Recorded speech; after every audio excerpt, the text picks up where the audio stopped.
What up guys, this is Impact and welcome to another patch analysis for the support role. This is patch 4.13, let's get to it. Every single support champion has been nerfed. That's it for this post-patch analysis guys, don't forget to subscribe. Nah, just kidding. In all seriousness though, lots of changes this time around and we better get to it. But before I do, I'd like to let you guys know that a few of my fellow YouTubers will be doing post-patch analysis videos as well.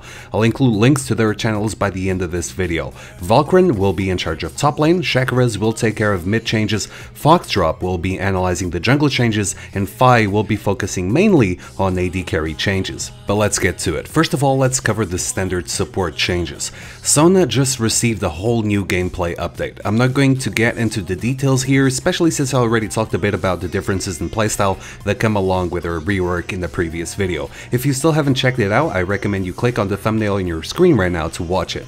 Also, her textures and skins have been updated, so she looks even better now. She's also more skill-based, and while I won't necessarily say she's stronger, she doesn't feel weaker either. As soon as I have more games with her on my belt, I'll let you guys know what I truly think about these changes, but for now, I don't think I have enough information to make an accurate statement on her status. Braum has been nerfed again as well. His passive now deals less damage and doesn't scale as well as it did. Stand Behind Me costs more mana at earlier ranks, and Glacial Fissure is also less threatening now earlier on.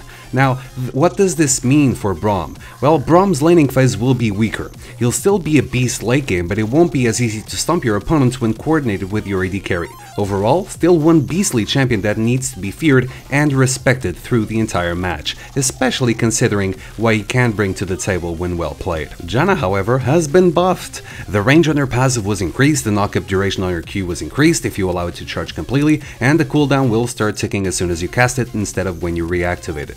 Overall, Janna's better.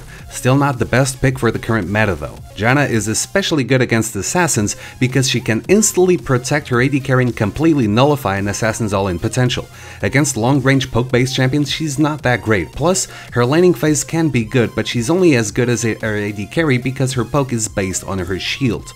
Furthermore, mistiming a shield can be unforgiving because it'll only last for so long, unlike the heal that a Sona or an Ami can provide. Still, it is great to see such a cool champion get some love. Hopefully, we'll get to see more of her soon.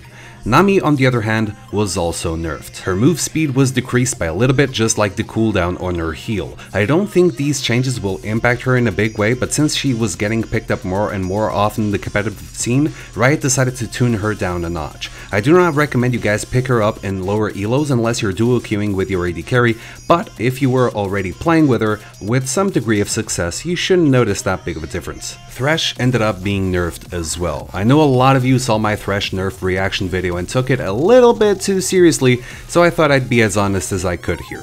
I understand the nerf. Riot needs to tune champions that have been played for a long time. Not because they're broken or because they need changes, but because the competitive side of League of Legends needs to stay dynamic. People want to see new picks and new champions on LCS, OGN, and so on, so it makes sense that Riot wants players to pick different champions every now and then. Thresh has an amazing kit and he was not OP. His average win rate was around 48%, so he definitely wasn't that strong. He could be in the hands of an experienced player, but skill should be rewarded. But in any case, his W only shields Thresh and one allied champion now instead of the AoE effect. Not that big of a change since W was primarily used to get a single teammate out of sticky situations. However, his ultimate no longer deals damage to the people who break extra walls behind the first, meaning you can't turn ganks around as easily, and he's definitely not as good in kill lanes as he was. Still, great champion, still strong, and probably still gonna get picked up in the competitive scene for patches and patches to come. Hopefully. As for not-so-orthodox support champions, Gragas was hit by the nerf hammer too. Barrel roll deals less damage to monsters, which shouldn't affect you as a support player, but the W was the skill that was changed the most. It reduces damage dealt for a shorter period of time, it has a shorter cooldown at later ranks, but it now costs mana. Overall, you won't have as much sustain over time as you used to. If you enjoy playing Gragas, he should still be fun and decent to play, but you should be more wary of your mana costs now. Maybe a couple of mana regen runes wouldn't be such a bad idea either. Lissandra. Yes, I know, but since a lot of you already expect me to mention her, I decided to indulge. Ice Shard has a shorter cooldown in later ranks, which should help you keep up with the poke. Ring of Frost has a worse AP ratio now, but Frozen Tomb getting a 75% slow at level 3 is just ridiculous. Brom's Glacial Fissure, kind of ridiculous. Should you play her as a support? Only in very specific circumstances and if you know exactly what you're doing. Her problems are still the same. The range on her Q still requires the use of minions to help you extend it, so you'll end up pushing the lane, leaving you susceptible to ganks. She's still squishy, so she can't all-in that easily, at least not before level 6. She'll still lose versus sustain lanes, and she's still very dependent on items. Definitely better and definitely more viable, but I'd still be careful if you decide to pick her up for the role. Lulu. I mean, is she even a support these days?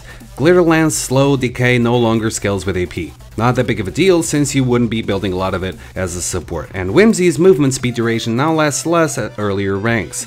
Let's just hope she gets some support love in future patches, somehow.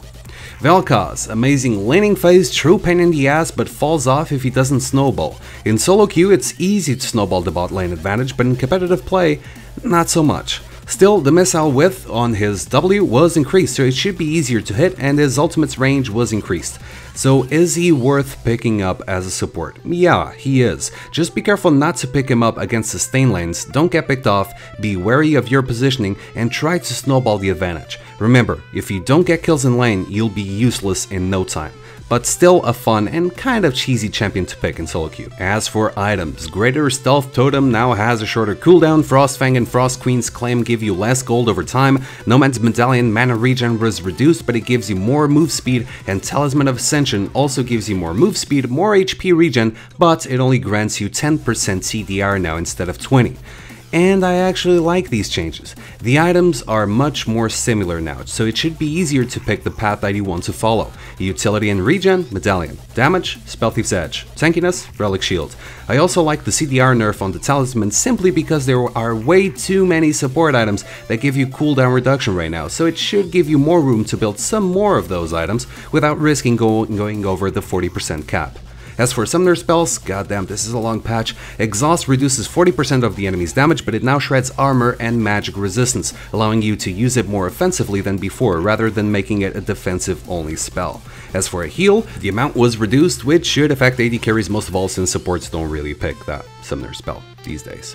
But that's about it, guys. I know it was a long patch, so I actually needed some extra time to get this done. Hopefully, it'll be of some use. Don't forget to check out Foxdrop's, Fi's, Valkyrin's, and Shekara's YouTube channels for more of these patch analysis for each of our roles. And if you still haven't subscribed to my channel, make sure you hit that sub button. I release new content every week, and you can also find me on Facebook, Twitter, or even streaming at twitch.tv/ImpactPT.